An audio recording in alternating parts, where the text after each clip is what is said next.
iPhone 13 came out earlier this year and has been hyped / promoted for its camera capabilities. Now, one of the features that has been promoted the most is the cinematic mode. Now, the cinematic mode simulates a shallow depth of field, or bokeh, by making the background blurred out and the foreground in focus. We're not gonna talk about that today, but what we are gonna talk about is just the camera features and see if we could consider the iPhone 13 Pro to be professional. It's in the name, right? The Pro and the Pro Max. A few years ago, when we talked about video and photography, we really wouldn't think of cell phones even being in the arena of professional type gear. That's because cameras and cell phones were two different things. Cell phones were used to just make phone calls and do a little bit of data here and there, but it wasn't really about the camera features. But when social media came along, that all changed.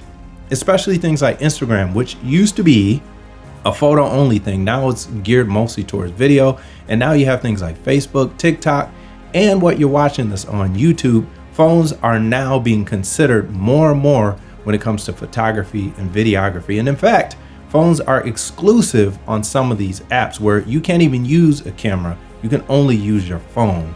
So that's cool. Now, we've known for some time now that you can make money on social media by using your phone, but what about outside of social media? So when you talk about things like events, weddings, portraits, headshots, and even real estate videos, that usually is exclusively for DSLRs and mirrorless cameras. But I think things are changing. We are now living in the future. Now, my wife and I recently went on a vacation to celebrate our 10-year wedding anniversary. We went to Costa Rica. Now, I didn't take my mirrorless camera. I was going to, but some things happened, which I'm not going to get into in this video, but I will on another video talking about the A6400 coming up. But anyway, I ended up just taking this phone, my iPhone 13 Pro Max, and it really surprised me because it was actually more than what I even thought I needed.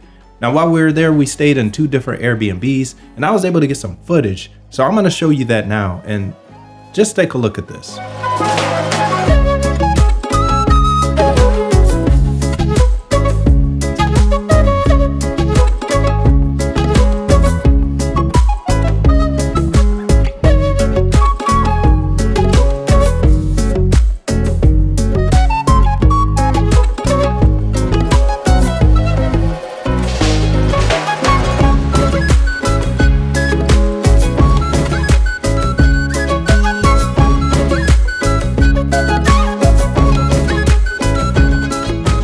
Now keep in mind, all of this was done on this phone, the iPhone 13 Pro Max. I didn't take my cameras. I didn't take any other camera. It was just this. Now I may have used my wife's phone, but she has a 13 Pro Max as well.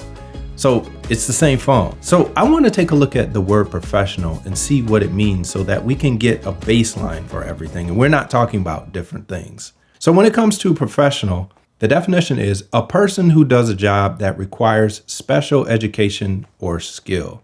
Now let's look at what professionalism is within that. Now the Merriam-Webster Dictionary defines professionalism as the conduct, aims, or qualities that characterize or mark a profession or professional person. And it defines a profession as a calling required specialized knowledge and often long and intensive academic preparation. Now notice in the definition, they didn't talk about gear, but they talked about the person and the person's qualifications and abilities within the realm of what it is that they're doing. Now, I do understand that in the world of cameras, you do have consumer cameras and you have professional cameras. But what makes them different? Is it just the qualities of the cameras? Like, is there better things inside of it? Are there better circuit boards? Sometimes that is the case, but oftentimes that's not the case. What I found is most of the time the difference is the control that the professional camera gives you over the consumer level camera. Let's take audio for an example. Let's say you wanted to do a podcast. There are a range of different setups that you can get. There's different microphones, there's different audio interfaces, and there's a bunch of different ways that you can make this thing work. Now, let's say you had a small budget, but you just wanted to get your voice on there. You didn't care about all the bells and whistles. You just needed something to record your voice. You could go out and buy a microphone that's a USB microphone. You simply plug it into your computer and you can record directly from the microphone and go right into your computer. And your controls are on the microphone itself. So all of the things that the microphone needs in order to change your voice into sound waves and turn it into a digital signal to put it in your computer is all in the microphone. Now, if you wanted to go a more professional route, you could get a microphone, an audio interface, and plug those into your computer. Now you may be asking, what is the difference? Control. With an audio interface, you're going to be able to choose different microphones. So you can choose different pickup patterns, different microphone capsules, different ways of connecting the microphone to the interface. You may be able to use an XLR cable. You can use a condenser microphone, a dynamic microphone. You may be able to use microphones that use phantom power, and your audio interface will have phantom power built into it. You may have DSP on there where that allows you to add effects while you're recording and listening to those effects while you're recording. You may have all kinds of different gating, EQs, and all kinds of other features. Now, if you're just a basic person, none of this stuff really probably matters to you and you probably don't even know what it means.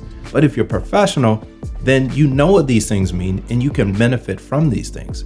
So what does this all have to do with the iPhone 13 and it being professional, with this consumer versus professional? Well, I want to say that the iPhone 13 Pro and Pro Max, I call these hybrid phones. What I mean by that is these phones can both be used on a basic level and they can also be used on a professional level. If you're a person that just wants to do TikTok videos, Instagram, and things like that, you could pick up this phone, turn on the camera, and start shooting and upload the stuff right away and get millions of views or whatever it is that you do. Now, if you're on the professional side and let's say you want to shoot real estate, well, you can take the same camera, download a Filmic Pro app, which allows you to shoot in ProRes 10-bit with log footage and gamma curves. And you also have controls over your aperture and things like that.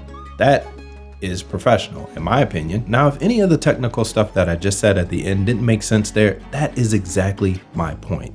My point is this iPhone can be used for both beginners and professionals. So you may be saying, well, why is any of this important and why does it matter?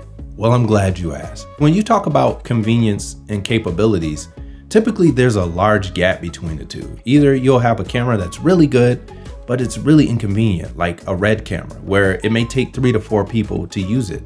One person has the camera on a vest, another person is doing the focusing, while another person is standing behind you, moving you through the scenes by holding you here so that you're not tripping over cables. Now, on the other hand, you may have a cell phone that you can hold by yourself. You don't need any other people, but the footage is trash or crappy. But technology is starting to close the gap between the convenience and the quality.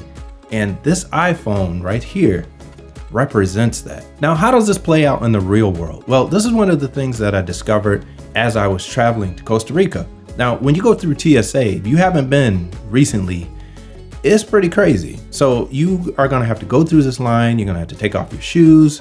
You're gonna have to put all of your stuff in these little bins. You're gonna have to take your laptop out if you have one. And all of these people, hundreds of people, are just sliding their things through this X-ray machine to make sure there are no explosives or anything like that on the plane. Now, would you rather have your bag full of equipment with your lenses, your batteries, your camera bodies, your memory cards, and all of this stuff going through this conveyor belt where it could fall off inside of the machine, or somebody could open it and take something out and you not notice it because you're focused on the fact that you don't have shoes on, you're looking at your wife, and you're looking at all these other things that's going on? Or would you just like to have one cell phone that you can just put in the bin, it goes through, you pick it up and slide it in your back pocket and you're done?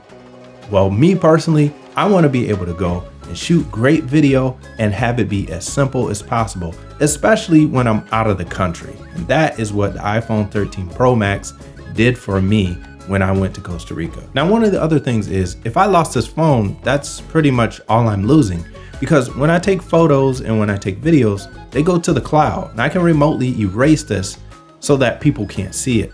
And I still have all of my information in the cloud. Now, the same is not true for my mirrorless camera. If I lose that camera, I lose not only the camera, but I lose the gear, and I also lose the content on the cards. There's many stories out there where people have lost their gear or it was stolen, and not only did they lose the gear, but they also lost all the content they shot. So for me, the iPhone 13 Pro Max has some pro features that not even mirrorless cameras have nowadays. Now listen folks, I know there's gonna be some people out there who are gonna hate this video and possibly me, because they're gonna take what I'm saying and they're going to morph it into something else. And they're gonna say, I know you're not saying that stupid iPhone 13 Pro Max is a professional camera. There's no way it's better than the Canon R5. There's no way it's better than a Red camera. There's no way it's better than the R Alexa. And I'm not saying that it is. Just remember that. But what I am saying is that no longer can cell phones be put in a different category by themselves and not be considered something that can be used in a professional realm. If you go back to the definition of what professionalism is, it isn't necessarily the gear more than it is the person's ability to use the gear. So if you are buying a camera because it's a professional camera, but you don't know what log is, you don't know what T-stops are, you don't know what black balance is, white balance is, if you have no idea what any of this stuff is, I'm gonna say to you that you're probably wasting your money and you should just buy a different camera or take the time to learn what these things mean. Like I said before in many videos, I'm in groups and I see people all the time who buy $5,000, $6,000, $7,000 cameras with $3,000 lenses. So you're talking $10,000, $11,000, $12,000 worth of equipment. And they're asking questions like, why can't I get the right colors on my camera? This is real, folks. So what I'm saying is the iPhone 13 Pro and other phones that are high quality now have to be considered as professional devices now. They can't be thrown away as not important. Now, I want to hear what you guys think about this. I'm sure there are a lot of people who disagree, and that's fine. I just want to hear what you have to say about it and what your thoughts are. If you like this type of video, let me know. Anyway, I'll holler at y'all later. I'm out. Peace.